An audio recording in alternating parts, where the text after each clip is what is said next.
Oh boy, hope there's no zombies in this forest. Only got one smoke bomb left. Oh, there's one. And he sees us. We better run. I guess we're gonna have to use it. I don't think he can see us. Let's hide.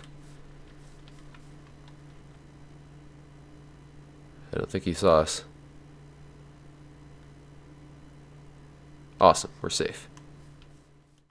Alright everyone, so here's the redstone behind it. I got a platform over here to spawn some zombies that'll track these villagers.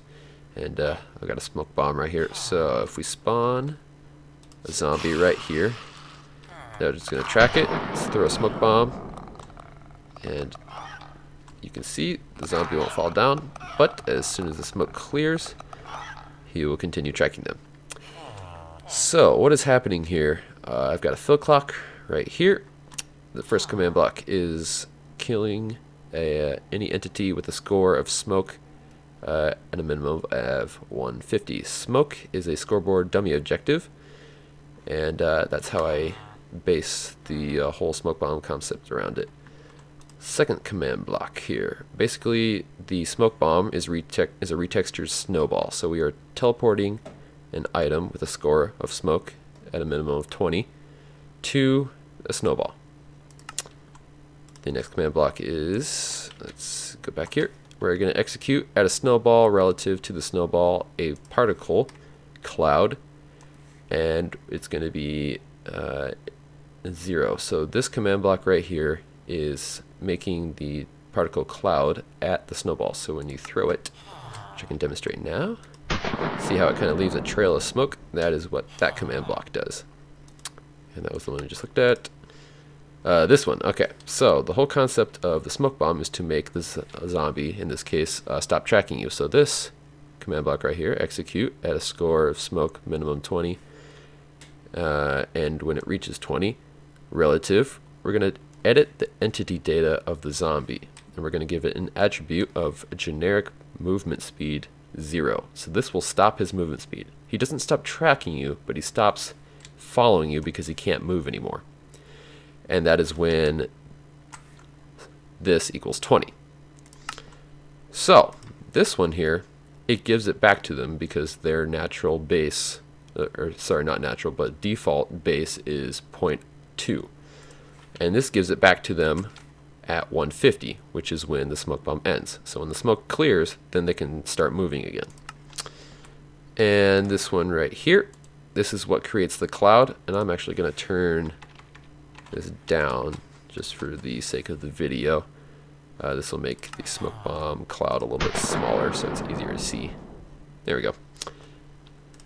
And this one right here, we're going to add scoreboard players, add an item, smoke 1. So at the item, let's go a little bit further.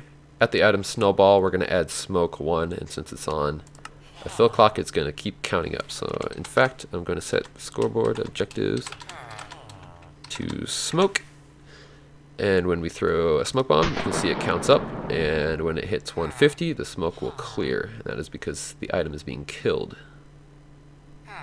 Just like that. There we go. This next command block just tests for a snowball, and if we go around back here, we can see we have a comparator coming out of that. And this command block, so when it detects a snowball, it's going to summon an item one block above this command block right here, another snowball, but this is an item. And then we have some barrier blocks right here surrounding it so that the item can't fly out of there if for some reason it decided to, which it shouldn't. And that leads us to this command block. So this command block is kind of long. We're testing for an entity, in this case it's an item, at these coordinates. Now these coordinates right here are right there, right on top of that command block. So it's testing for a snowball item, and this is just there because we have this here. It's needed, trust me. So type item, the item in this case is a snowball with a score of 20 for smoke, and when we find that item there, if it equals 20 still, then we're going to go ahead and run these 3 command blocks. So this is going to kill the item, this is going to give the player a snowball, and this is going to set any zombies in the world back to their default base of movement speed. Now the reason we do this is because if you're standing too close to a snowball, it doesn't have time for the test 4 block, this one right here, to summon the item, because it's summoning the item and then it's teleporting the item to the snowball, and that's how the particle knows where to play.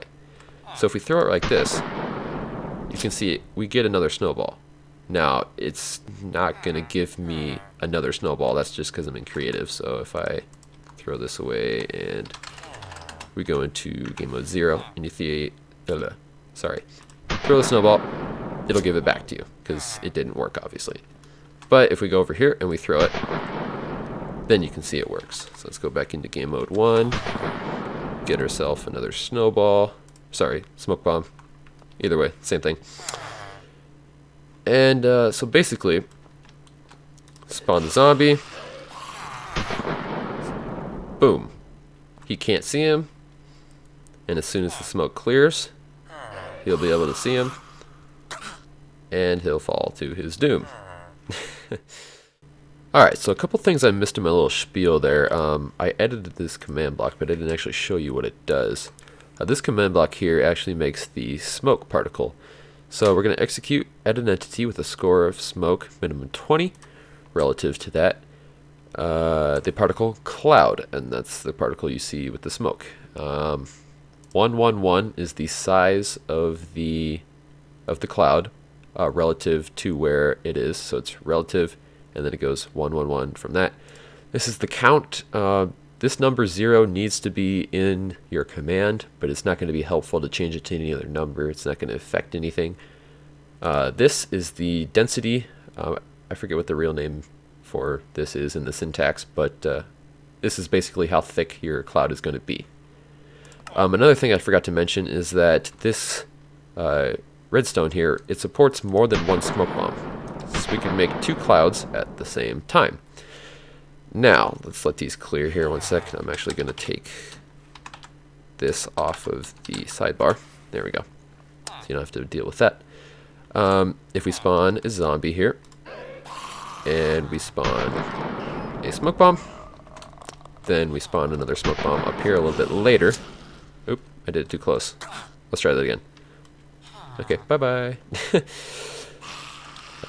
Spawn one right there, freeze him, spawn another one right there a little bit later. As soon as this smoke bomb clears, he's going to be able to see. This one isn't going to affect him. And the reason that is because each smoke bomb has its own count. So as soon as the count of the smoke bomb that affected him clears, he's going to be able to see. Any other smoke bombs that didn't affect him aren't going to affect him anymore, even if they're still there. I won't have a download for this world, unfortunately, but I will put all the commands that I used in the description so you can copy and paste them. I'm going to do a little fly around here so you can see where I've placed all the command blocks. By the way, these barrier blocks that I put above this command block, they aren't really needed. I'm just a little bit cautious, and I want to make sure that the item that spawns above this doesn't get moved. For any of you guys out there that aren't familiar with the fill clock, here's the first command on the top. Here's the second command on the bottom. And basically it's just making these redstone blocks right here flash between redstone block and a wool block, and that's updating all these command blocks that are next to them. And that's how I make the really fast clock. And a special thanks to Henrik SB.